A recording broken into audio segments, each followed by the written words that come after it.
am Dr. Kay Fontana, life force coach and grief recovery specialist, and I am deeply familiar with the pain of loss, having experienced many throughout my life.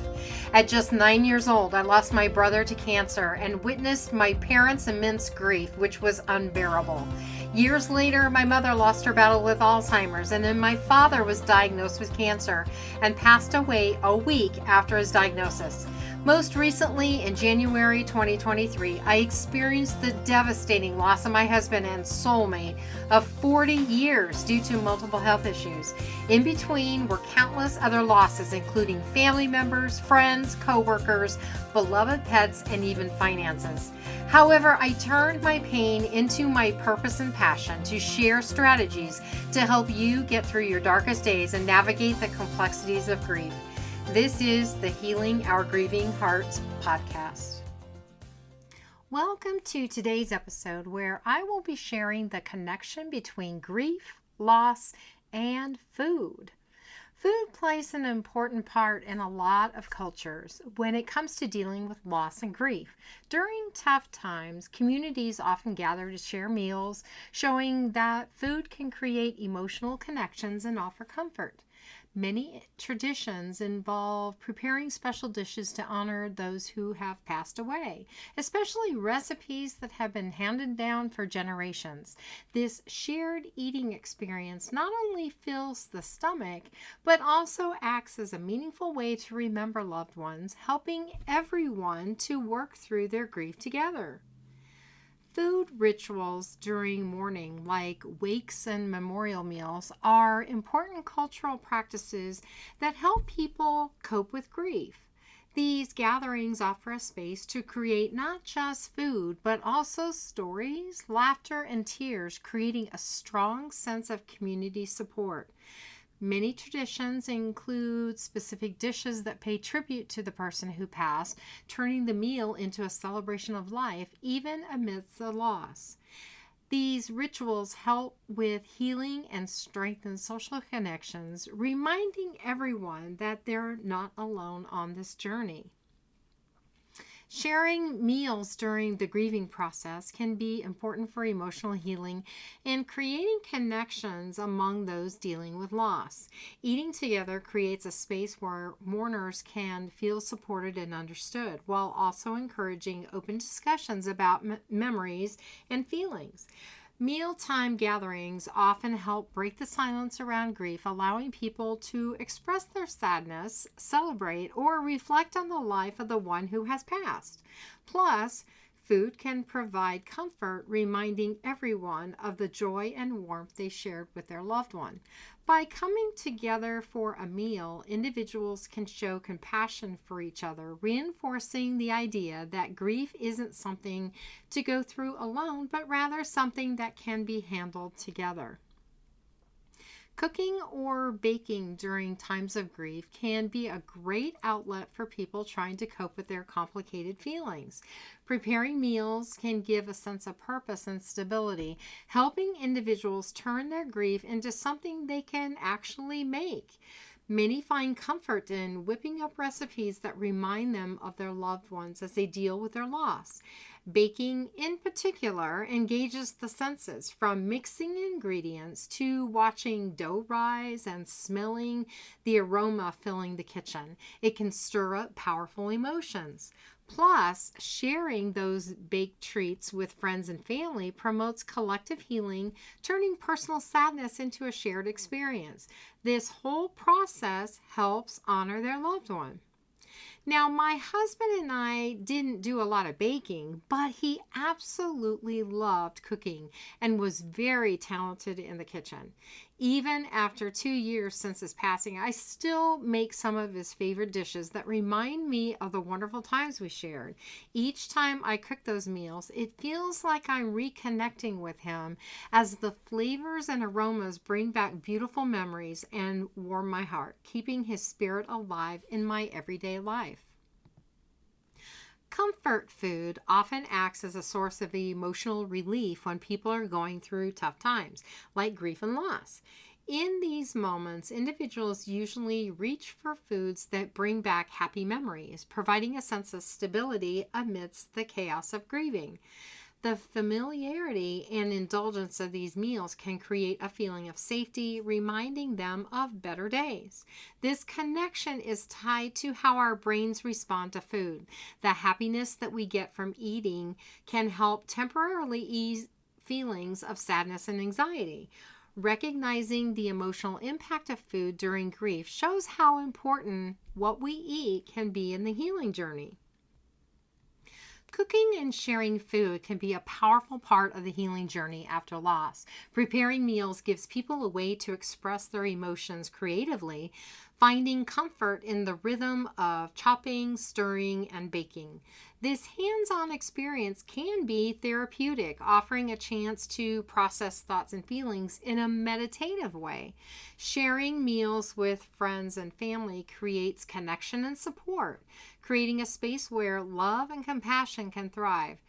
Sitting around a table to enjoy a meal together doesn't just fill you up physically, it also feeds the soul, encouraging conversations about grief and remembrance that aid in the emotional healing.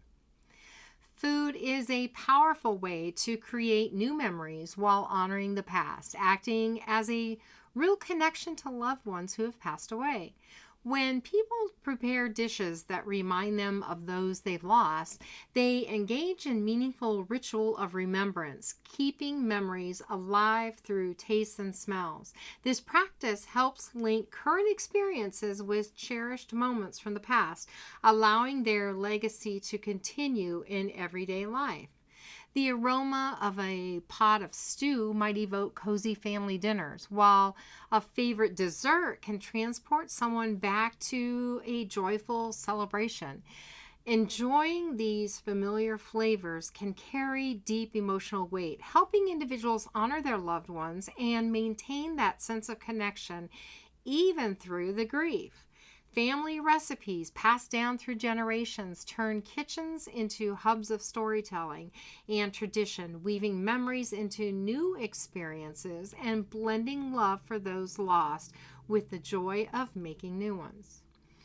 Childhood meals often carry a special emotional weight because they're linked to memories of family comfort and love. These dishes can take people back in time and places where they felt safe and cared for, making them especially meaningful during grief. For many, biting into a favorite dish made by a parent or grandparent can spark strong memories of the love and warmth they shared.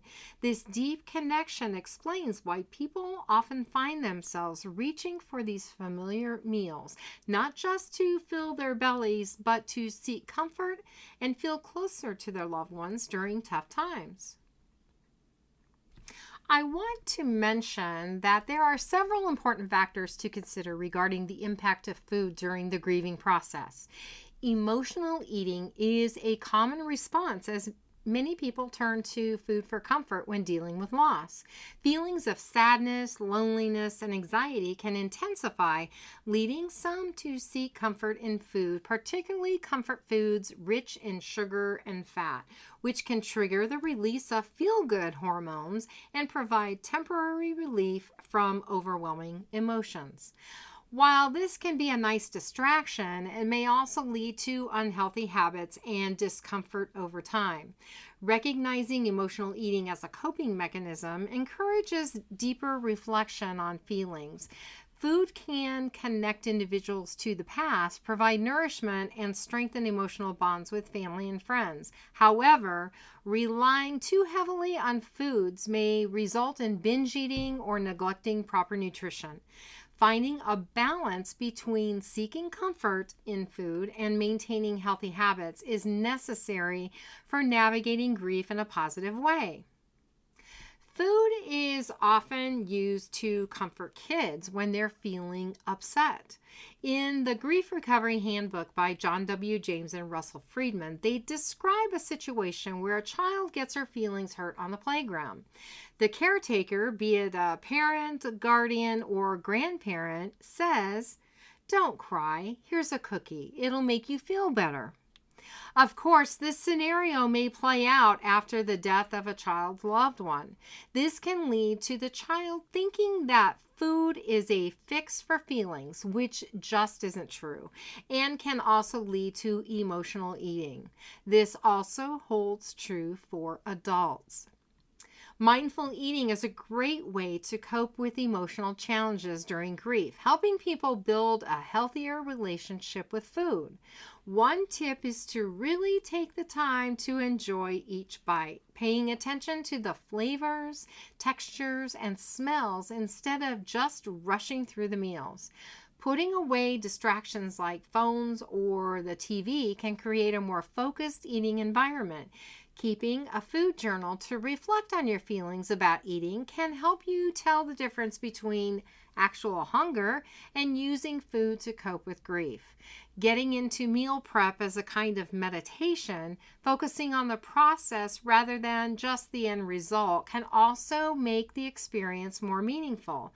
And don't forget, sharing meals with others or talking about your feelings adds an important social layer to the journey of mindful eating during tough times.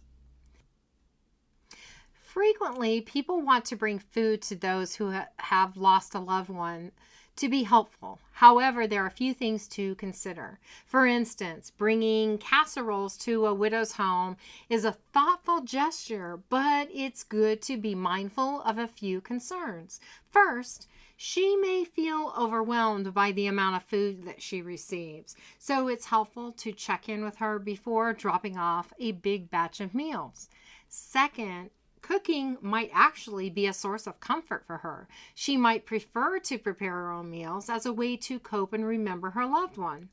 Lastly, keep in mind any dietary restrictions she may have, as it's best to ask about her preferences beforehand to ensure that what you bring is not only welcomed, but also suitable for her needs. This way, your kindness is both considerate and genuinely helpful. In this episode, we explored the deep connection between grief, loss, and food, and how culinary practices play an important role in the grieving process. I discussed how preparing and sharing meals can evoke cherished memories, strengthen social bonds, and provide emotional comfort. While emotional eating can offer temporary relief, it's important to balance it with healthy habits. I also shared thoughtful ways to support those who are grieving, such as being mindful about the amount of food offered and considering their needs. Ultimately, food serves not only as a nourishment, but also as a bridge to honor loved ones and foster healing during difficult times. The mission of Healing Our Grieving Hearts is to help individuals navigate through loss and find purpose through grief recovery, energy healing, and spiritual support. For more information on how to benefit from grief healing modalities that I offer, go to my website at www.healingourgrievinghearts.com, where you can schedule a complimentary grief breakthrough session.